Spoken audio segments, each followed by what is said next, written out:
Okay, today we are going to study about median. Median भनेको के हो त?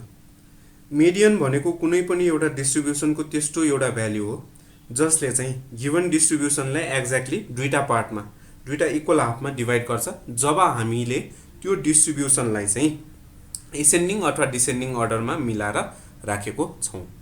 जस्तै कि फर एक्जाम्पल यहाँ हेरौँ 1 2 3 4 5 भनेर हामीलाई 5 वटा नम्बरहरू दिएको छ रे। अब यो 5 वटा नम्बरहरूको बीचमा के छ त भन्दाखेरि 3 भन्ने नम्बर छ है। यो 3 ले चाहिँ यो गिवन डाटालाई यतापट्टि दुईटा नम्बर यतापट्टि दुईटा नम्बर भनेपछि दुईटा इक्वल हाफमा डिभाइड गरेको छ है। त्यही भएर यो गिवन डाटाको लागि चाहिँ 3 मिडियन भयो। बुझ्यो? मिडियन भनेको चाहिँ त्यस्तो एउटा कुनै पनि भ्यालु हो जसले चाहिँ गिवन डाटालाई दुईटा हाफमा डिभाइड गर्न सक्छ।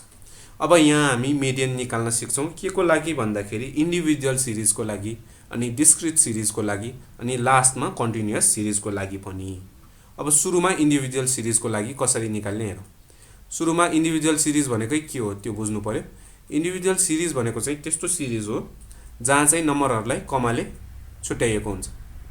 बुझ्यो? जहाँ त्यस्तो डाटा हो जहाँ चाहिँ त्यहाँ भएको मेम्बरहरूलाई कमाले छुट्याइएको हुन्छ। जस्तै कि माथि दिएको जस्तै। अब यसको अर्को एक्जाम्पल हेर्न सक्छौँ। जस्तै कि 1 5 2 4 6 10 यसरी दिएको छ भने यसलाई हामी इन्डिभिजुअल सिरिज भन्छौँ। अब इन्डिभिजुअल सिरिजमा मिडियन निकाल्नुभन्दा अगाडि चाहिँ यसलाई कि एसेन्डिङ अर्डर कि चाहिँ डिसेन्डिङ अर्डरमा मिलाएर राख्नु पर्यो। एसेन्डिङ अर्डर भनेको सानो नम्बरदेखि ठुलो नम्बरसम्म मिलाउँदै मिलाउँदै राख्नु, अनि डिसेन्डिङ अर्डर भनेको पहिला चाहिँ ठुलो नम्बर राख्ने अनि बिस्तारै सानो सानो नम्बरमा मिलाउँदै जाने। जसरी गरे पनि हुन्छ है। जस्तै कि यो 1 5 2 4 6 10 यसको मिडियन निकाल्नु पर्यो भने चाहिँ के गर्ने रे? सुरुमा एरेन्जिङ इन एसेन्डिङ अर्डर गर्ने। Arranging in ascending order.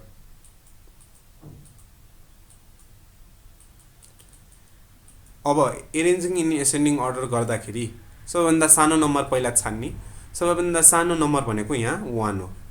त्यसपछि 1 भन्दा अलिकति ठुलो नम्बर 2, 2 भन्दा अलिकति ठुलो नम्बर 4, 4 भन्दा अलिकति ठुलो नम्बर 5, 5 भन्दा अलिकति ठुलो 6, 6 भन्दा पनि ठुलो 10। यसरी चाहिँ पहिला एसेन्डिङ अर्डरमा मिलाएर राख्ने। अब number of terms. Number of terms भनेको यसमा कतिवटा नम्बर छ त त्यो काउन्ट गरेर लेख्ने हो। Number of terms n is equals to हेर 1 2 3 4 5 6 भनेपछि 6 वटा नम्बर छ, त्यही भएर नम्बर अफ टर्म्स 6 हुन्छ। अब यसपछि मिडियन निकाल्नु पर्यो। मिडियन निकाल्ने फर्मुला यति बेला कस्तो हुन्छ भन्दाखेरि median is equals to n plus 1 upon टुथ term. n plus 1 upon टुथ term. यो चाहिँ मिडियन निकाल्ने फर्मुला जब हामीलाई इन्डिभिजुअल सिरिज दिएको हुन्छ। अब n को भ्यालु त हामीलाई थाहा छँदैछ, n को भ्यालु 6 हो हैन। त्यही भएर is equals to 6 plus 1 upon टुथ term आउने भयो। अब यहाँनिर 6 प्लस 1 अपन 2 गर्दाखेरि कति पाउँछौँ त हामी? 6 प्लस 1 7, 7 अपन 2 भनेको 3.5, 3.5 टर्म भनेर आउने भयो। अब 3.5 टर्म आएको छ। 3.5 टर्म भनेको एक्ज्याक्टली एउटा टर्म त होइन। 3.5 भनेको 3 र 4 को बीचमा पर्छ है। 3.5 भनेको 3 र 4 को बीचमा पर्छ। त्यही भएर हामी यसलाई third term plus fourth term upon 2 भनेर लेख्छौँ। बुझ्यो? Third term plus fourth term upon 2 भनेर लेख्छौँ। यदि यहाँ 2.5 आइदिएको भए चाहिँ के लेख्ने त? 2.5 आइदिएको भए चाहिँ 2.5 भनेको 2 र 3 को बीचमा पर्छ। त्यही भएर second term plus third term upon 2 भनेर लेख्ने। यदि अब यहाँ 6.5 आयो अरे, 6.5 आयो भने के लेख्ने होला त? 6.5 भनेको 6 र 7 को बीचमा पर्छ। त्यही भएर 6 टर्म प्लस 7 टर्म अपन 2 भनेर लेख्ने। यदि 9.5 आयो भने के लेख्ने त? 9.5 आयो भने 9th term plus 10th term upon 2 भनेर लेख्ने बुझ्यो 1.5 आयो भने के गर्ने त 1.5 आयो भने चाहिँ 1 र 2 को बिचमा पर्छ 1.5 भने त्यही भएर first term plus second term upon 2 त्यसरी लेख्ने अब यहाँ 3.5 त्यही भएर third term plus fourth term upon 2 लेख्यौँ अब थर्ड टर्म कुन चाहिँ हो त्यो काउन्ट गर्ने 1 2 3 थर्ड टर्म भनेको 4 हो अनि फोर्थ टर्म भनेको 5 हो भनेपछि 4 प्लस 5 अपन 2 यति लेख्न सक्छौँ 4 प्लस 5 भनेको 9 9 अपन 2 भनेको 4.5 भनेपछि मिडियनको भ्यालु कति रहेछ 4.5 रहेछ यो क्वेसनलाई हामी यसरी सल्भ गर्न सक्छौँ यदि यस्तो खालको क्वेसन आयो भने चाहिँ अब कसरी गर्ने त यसलाई पनि गर्ने तरिका त्यही हो सुरुमा के गर्नु पर्यो एरेन्जिङ इन एसेन्डिङ अर्डर गर्नु पर्यो arranging in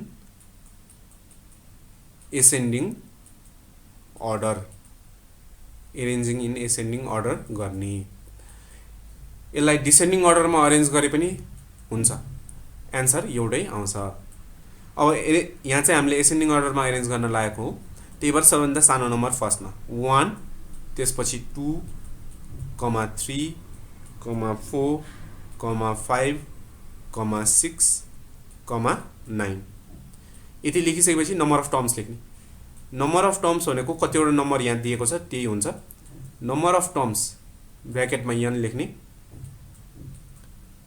n is equals to चाहिँ 1 2 3 4 5 6 7 number of terms is equals to 7 भयो यति लेखिसकेपछि अब मिडियनको फर्मुला युज गर्ने median is equals to median is equals to चाहिँ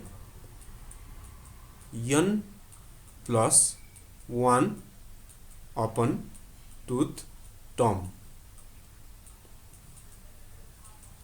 यस्तो आउने भयो अब यहाँ n को भ्यालु राख्ने n को भ्यालु 7 भइहाल्यो 7 प्लस 1 अपन टुथ टर्म अब 7 प्लस 1 भने 8 8 अपन 2 भने 4 त्यही भएर यहाँ चाहिँ फोर्थ टर्म भनेर आउने भयो है 7 प्लस 1 भने 8 8 अपन 2 भने 4 अब फोर्थ टर्म कुन चाहिँ हो त यहाँ 1 2 3 4 फोर्थ टर्म चाहिँ के रहेछ 4 नै रहेछ त्यही भएर fourth term is equals to 4 भइहाल्यो एन्सर मिडियनको 4 भयो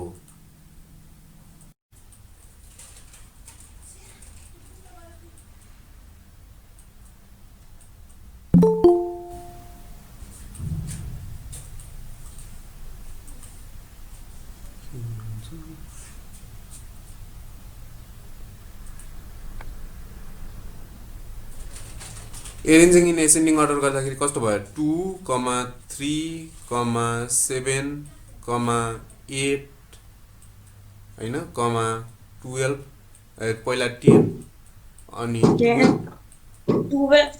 6 18 हो नम्बर अफ टर्म्स कति नम्बर अफ टर्म्स 8 सर 5 आउँछ ठीक छ नम्बर अफ टर्म्स 8 भयो अब मिडियनको फर्मुला युज गर्ने मिडियन इज इक्वल्स टु मिडियनलाई md ले रिप्रेजेन्ट गरिन्छ है यसरी मिडियन इज इक्वल्स टु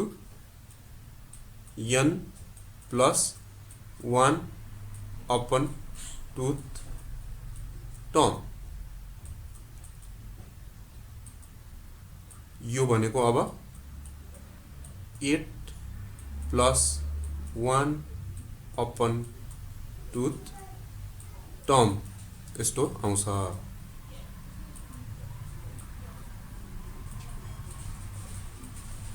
अब 8 प्लस 1 कति 9 हो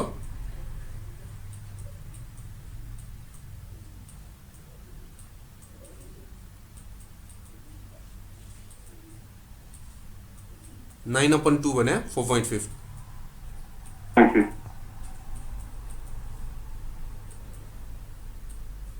9 अपन 2 भने 4.5 है 8 + 1 9 हुन्छ 9/2 भने 4.5 अब फेरि यो 4.5 लाई के गर्ने fourth term plus fifth term है सँगसँगैको दुईटा fourth term plus six term गर्ने पनि हैन third term plus fifth term गर्ने पनि हैन सँगै दुईटा सँगसँगै आउने नम्बरहरू चाहियो फोर्थ टर्म र फिफ्थ टर्म बुझ्यो fourth term plus fifth term 4.5 भनेको छ नि त्यही भएर fourth term plus fifth term गरेको 3.5 भने भए third term plus fourth term बुझ्यो फोर्थ टर्म 4.5 भनेको छ त्यही भएर fourth term plus fifth term fourth term कुन चाहिँ हो यहाँ 8 फिफ्थ टर्म भने 10 त्यही भएर 8 + 10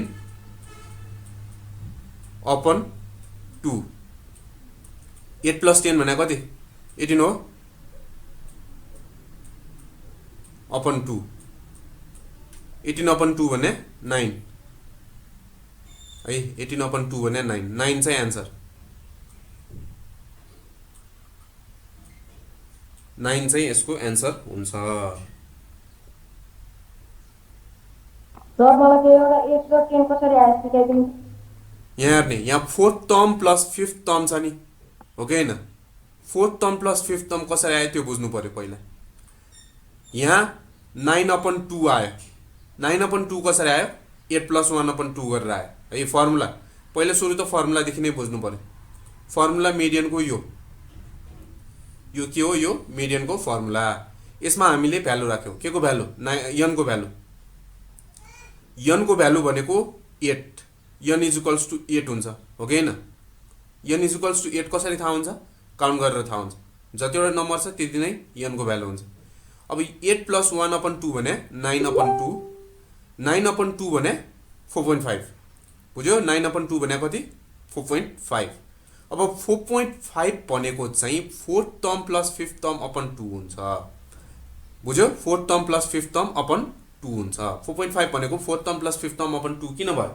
भन्दाखेरि 4.5 भनेको 4 र 5 को बीचमा पर्छ बुझ्यो 4.5 भनेको 4 र 5 को बीचमा पर्छ त्यही भएर चाहिँ fourth term plus fifth term upon 2 गरेको बुझ्यो fourth term plus fifth term upon 2 किन गरे त्यो बुझ्नु पर्यो यदि 2.5 आइदिएको भए 2.5 आएको भए चाहिँ second term plus third term upon 2 गर्ने बुझ्यो बुझेन 2.5 आएको भए second term plus third term upon 2 गर्ने यदि 3.5 आयो भने third term plus fourth term upon 2 गर्ने यदि 1.5 आयो भने first term plus second term upon 2 गर्ने किनकि 1.5 भनेको 1 र 2 को बीचमा पर्छ बुझ्यो त्यस्तै गरेर यहाँ 4.5 आएको थियो त्यही भएर fourth term plus fifth term upon 2 अब यहाँ फोर्थ टर्म कुन चाहिँ हो त्यो हेर्नु पर्यो क्या हामीले एरेन्जिङ इन एसेन्डिङ अर्डर गरिसकेपछि हैन फोर्थ टर्म कुन चाहिँ हो त यो फर्स्ट टर्म यो सेकेन्ड टर्म यो थर्ड टर्म यो फोर्थ टर्म भनेको 8 अनि फिफ्थ टर्म भनेको 10 बुझ्यो फोर्थ टर्म भनेको 8 फिफ्थ टर्म भनेको 10 त्यही भएर 8 + 10/2 गरेको बुझ्यो फोर्थ टर्म भनेको 8 हो फिफ्थ टर्म भनेको 10 हो नि त त्यही भएर 8 + 10/2 गरे बुझ्यो बुझेन कसले बुझेन सोध्ने बुझ्यो सर ठीक छ फोर्थ टर्म भनेको 8 फिफ्थ टर्म भनेको 10 8 + 10/2 भनेपछि 18/2 आउँछ 18/2 भने 9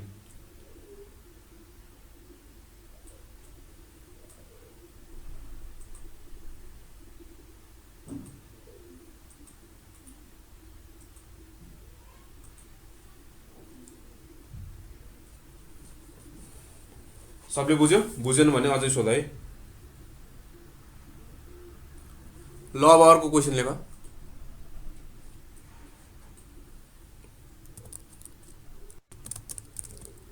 अर्को क्वेसन लेख्ने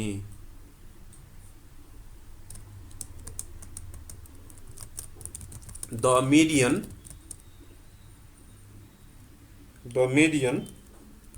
of the given data is 6 full stop the median of given data is 6 full stop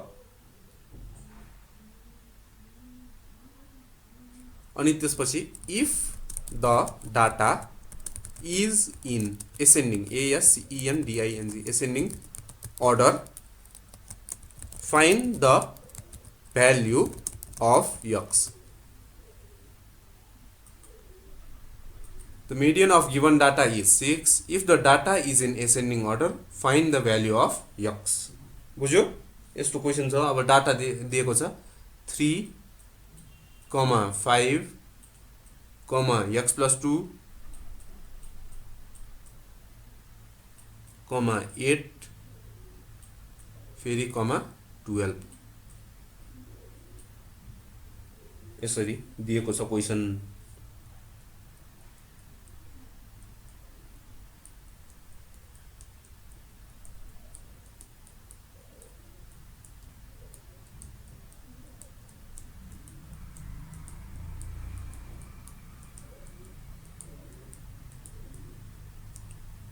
question यस्तो छ है, the median of given data is 6 if the data is in ascending order find the value of x. अनि data दिएको छ 3, 5, x + 2, 8, 12। यहाँ पनि सुरुमा के लेख्ने? नम्बर अफ टर्म्स लेख्ने। यहाँ पहिलेदेखि क्वेसनले नै भनेको छ if the data is in ascending order भनेर, त्यही भएर यसमा एसेन्डिङ अर्डरमा अरेन्ज गरिराख्नु पर्दैन, गर्न पनि सकिँदैन किनकि यक्सको भ्यालु हामीलाई थाहा छैन है। त्यही भएर सिधै के लेख्ने? नम्बर अफ टर्म्स लेख्ने। नम्बर अफ टर्म्स हेर त कति छ यसमा? नम्बर अफ टर्म्स n = कति छ यसमा? हो 3, 5, x + 2, 8, 12। x + 2 लाई एउटा टर्म मान्ने है, योसँग एउटा हो भनेपछि 5 वटा छ। 1, 2, 3, 4, 5। नम्बर अफ टर्म्स = 5 छ। बुझ्यो? Number of terms = 5। अनि मिडियन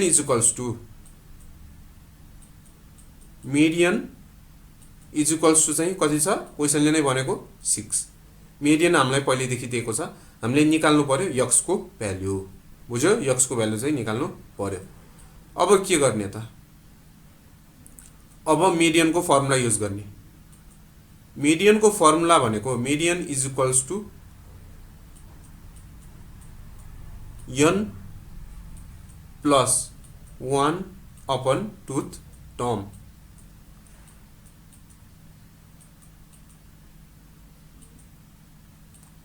यो फर्मुला और लेख्ने। अब मिडियन को भ्यालु राखिदिने यहाँनिर है। मिडियन को भ्यालु 6 भयो। 6 = 5 + 1 अपन एकछिन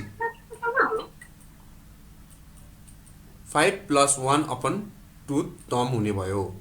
अब यस्तो गर्दाखेरि और 5 + 1 भने कति? 6। 6 अपन 2 भने कति? 3। त्यही भएर 6 = थर्ड टर्म आयो है। 6 = थर्ड टर्म। अब फेरि और 6 =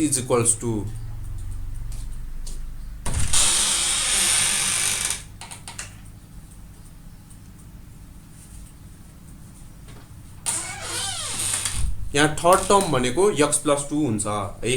थर्ड टर्म भनेको कति हुन्छ? x + 2 भनेपछि 6 = x + 2 भइहाल्यो और x = चाहिँ 6 - 2 हुन्छ। यो +2 अर्को साइडमा जाँदाखेरि कति हुन्छ? -2 है। अब यसबाट x को भ्यालु हामी निकाल्न सक्छौं। देयरफोर x = 4 भयो। बुझ्यो? x = 4 यसरी हामी भ्यालु निकाल्न सक्छौं। गरे बुझ्यो कि बुझेन? गरेको बुझ्यो कि बुझेन सोध्नी।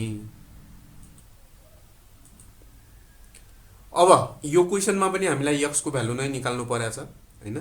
अनि क्वेसनले नै भनेको छ पहिलेदेखि एसेन्डिङ अर्डरमा छ भनेर, त्यही भएर सुरुमा के लेख्ने? नम्बर अफ टर्म्स लेख्ने। Number of terms TRMS। Number of terms कति? n = काउन्ट गर्ने है। 1 2 3 4 5 6 6 वटा नि। त्यही भएर नम्बर अफ टर्म्स पनि कति हुन्छ? n = 6 है। अनि अर्को के दिएको छ? मिडियन। मिडियन पनि क्वेसनले नै दिएको छ। मिडियन = 48। मिडियन = कति छ? 48। अब के गर्ने? मिडियन को फर्मुला लगाउने। यो भन्दा अगाडि गराएको जस्तै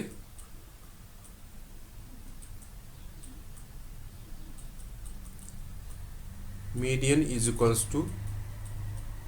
n + 1 upon two th Tom.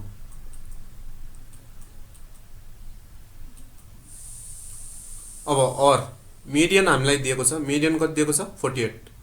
48 is equals to n कति थियो n 6 भनेपछि 6 प्लस 1 अपन टुथ टम है। 6 प्लस 1 कति हुन्छ 7। 7 अपन 2 भने 4.5 3.5 बुझ्यो। 7 अपन 2 भने कति 3.5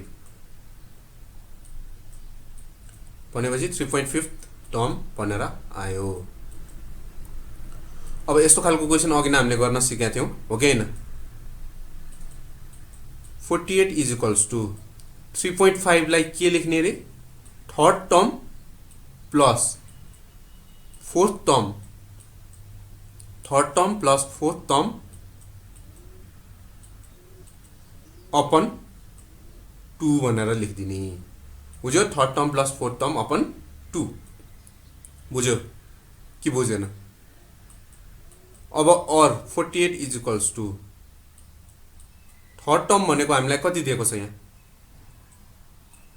1 2 3। थर्ड टर्म भनेको x प्लस 2, फोर्थ टर्म भनेको x प्लस 4 बुझ्यो। थर्ड टर्म भनेको x प्लस 2, फोर्थ टर्म भनेको x प्लस 4। त्यही भएर third term plus fourth term भनेपछि x plus 2 plus x plus 4 upon 2 यस्तो आउने भयो। अब और क्रस मल्टिप्लाई गर्न सकिन्छ। 48 इन्टु 2 हुन्छ है। 48 इन्टु 2 भने 96 इज इक्वल्स टु यहाँ x र x एड हुन्छ। x र x एड हुँदाखेरि 2x plus 2 plus 4, 2 plus 4 add हुँदाखेरि 6 ठीक छ। अब फेरि के हुन्छ होला त यो प्लस 6 अर्को साइडमा आउँछ माइनस 6 बन्छ। 96 minus 6 is equals to 2x। 96 minus 6 is equals to 2x। अब और 90 इज इक्वल्स टु 2x आउँछ और x इज इक्वल्स टु कति हुन्छ 55 हो। और x is equals to 90 upon 2। अब डिवाइड गर्दाखेरि therefore x is equals to कति आउने हो 45 आउने भयो है। लास्टमा x को भ्यालु चाहिँ कति रहेछ 45 रहेछ।